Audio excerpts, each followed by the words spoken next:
ঝরা পাতায় ঢাকা রাস্তা, চারিদিকে উঁচু গাছ আর রহস্যময় নীরবতা।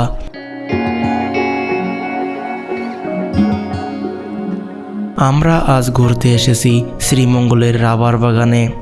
দর্শক, আমরা চলে এসেছি শ্রীমঙ্গলের রাবার বাগান দেখতে। এখানে খুবই মনোমুগ্ধকর পরিবেশ।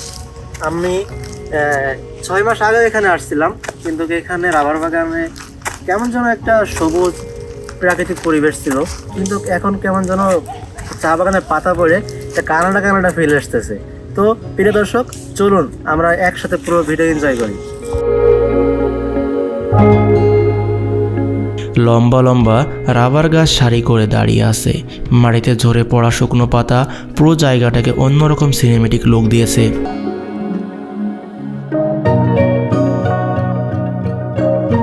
মাঝে মাঝে পাশেই দেখা যায় সবুজ চা গাছের ছোট্ট অংশ, যা পুরো পরিবেশে আরও সতেজ এনে দিয়েছে। প্রকৃতির শান্তি আর অ্যাডভেঞ্চার একসাথে অনুভব করতে চাইলে শ্রীমঙ্গলের রাবার বাগান অবশ্যই ঘুরে দেখবেন।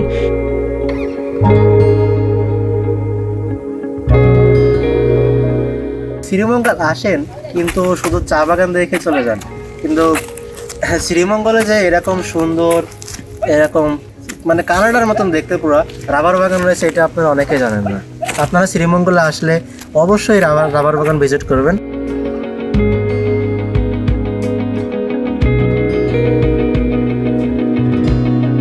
আমরা সবাই মিলে কিন্তু এই রাবার বাগান দেখতে চলে এসেছি। শ্রীমঙ্গলের চা বাগান রেখে কিন্তু এখন রাবার বাগানে ঘুরে বেড়াচ্ছি। অসাধারণ লাগছে। মামুন, কেমন লাগছে? অনেক ভালো লাগছে, অনুভূতি অনেক সুন্দর। নাহিন, কেমন মনে হচ্ছে? অনুভূতি তো অনেক ভালো, কিন্তু আগে এসে দেখছিলাম গাছে অনেক পাতা, কেমন সবুজ একটা পরিবেশ ছিল, এখন কেমন যেন একটা কানাডা কানাডা ফিল আসতেছে। সো নাহিন কিন্তু অনেকবারই সবুজ এই সমারোহ দেখেছে। রাস্তার পাশ দিয়ে সবুজ যে গাছ ছিল, আমি ভিডিওতে দিয়ে দেওয়ার চেষ্টা করব কেমন ছিল, আপনারাও দেখেছেন দর্শক। সো তেমনটাই নাহিন বলছিল। তো এখন এই পরিবেশটা দেখে তোমার কেমন লাগছে? এখন এই পরিবেশ দেখে আগের চেয়ে অনেক ভালো লাগতেছে, কারণ মনে হচ্ছে কি বাংলাদেশ একটা মিনি কানাডা, এরকম একটা ফিল আসতেছে। গাছের পাতা সব পড়ে হ্যাঁ, গেছে। তো আমরা কিন্তু যে স্প্রিংটা, সেই স্প্রিংয়ের মুহূর্তে চলে এসেছি এবং সেরকমই একটা জিনিস দেখছি, খুব ভালো লাগছে।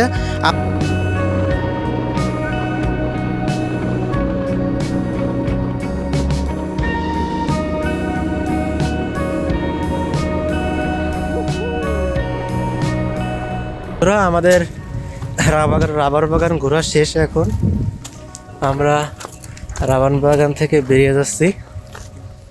তো বন্ধুরা, আমি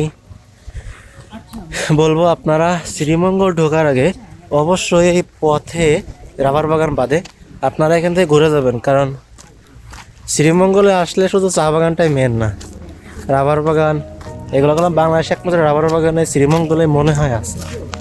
তো আপনারা এই রাবার বাগান ঘুরে যাওয়ার অবশ্যই চেষ্টা করবেন। শ্রীমঙ্গল আসলে শুধু চা বাগানে যাবেন না। ভিডিও ভালো লাগলে লাইক করুন, কমেন্ট করুন আর চ্যানেলটি সাবস্ক্রাইব করতে ভুলবেন না।